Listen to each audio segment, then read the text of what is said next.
Hello students, welcome to the 30th session of Cyber Offenses and Cyber Crimes. In today's session, we will study organizational security policies and measures in mobile computing. So the first point is importance of security policies relating to mobile computing devices.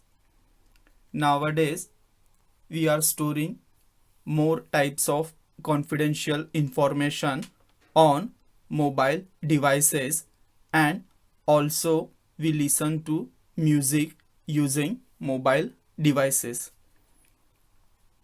One should think about not to keep credit card and bank account numbers, passwords, confidential emails, and strategic information about organization in the mobile devices.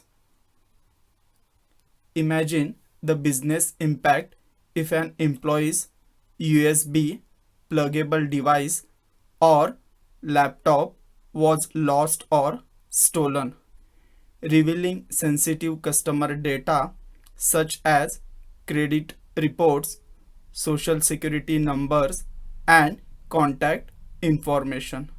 Not only would take a public relationship disaster, but it could also violate laws and regulation. When controls cannot be implemented to protect data in the event they are stolen, the simplest solution is to prevent users from storing information on that device to be insufficiently secure. This sort of policy can be difficult to enforce. However, by increasing awareness of the user, it can be reasonably effective. Information classification and handling policy should be clearly defined. What sorts of data may be stored on mobile devices.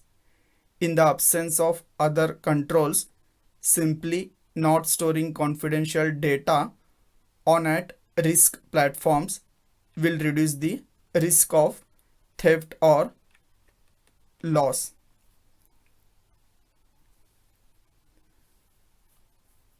Operating guidelines for implementing mobile devices security policies.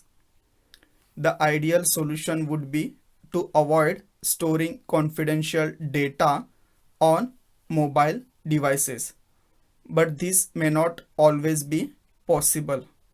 Organization can reduce the risk of accessing confidential information from lost or stolen mobile devices through the following steps. So the first one, based on the risk and benefits within the organization, check whether the employees in the organization need to use mobile devices or not. Second, implement additional security technologies as appropriate to fit both the organization and the types of devices used. Devices must include tools such as strong encryption, device passwords, physical locks, and biometric techniques. Biometric techniques can be used for authentication and encryption and have great potential to avoid the challenges related with passwords. Third, use updated mobile devices and the related security tools used in that device.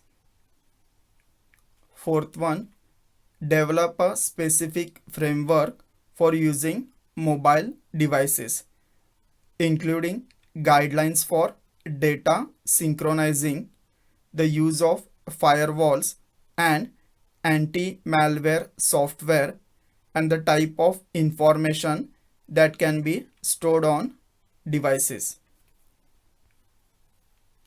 Fifth one, centralize management of mobile computing devices. Maintain an inventory so that you know who is using what kind of devices. Sixth, maintain the data for who is using which device. Label the devices and register them with a suitable service that helps to return recovered devices to the owners.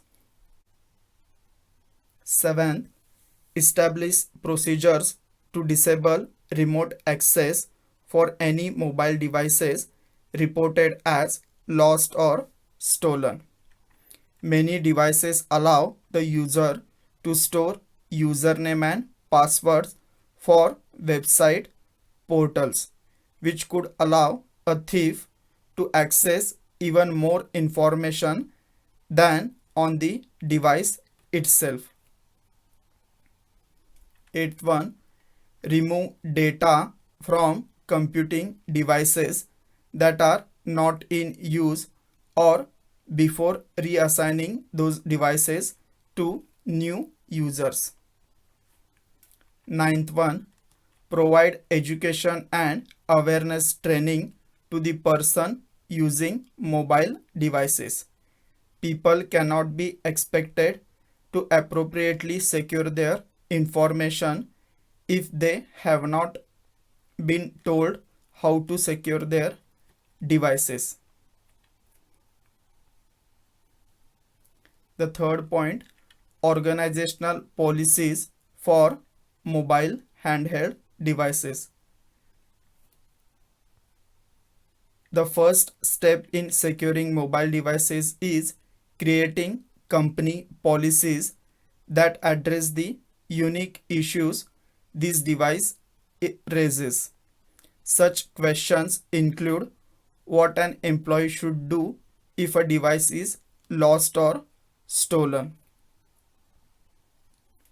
There are many ways to handle the matter of creating policy for mobile devices. One way is creating distinct mobile computing policy. Another way is including such devices under existing policies. There are also approaches in between where mobile devices fall under both existing policies and a new policies. In the hybrid approach, a new policy is created to address the specific needs of the mobile devices. So that's it for today's session. In next session, we will see how to protect the laptops.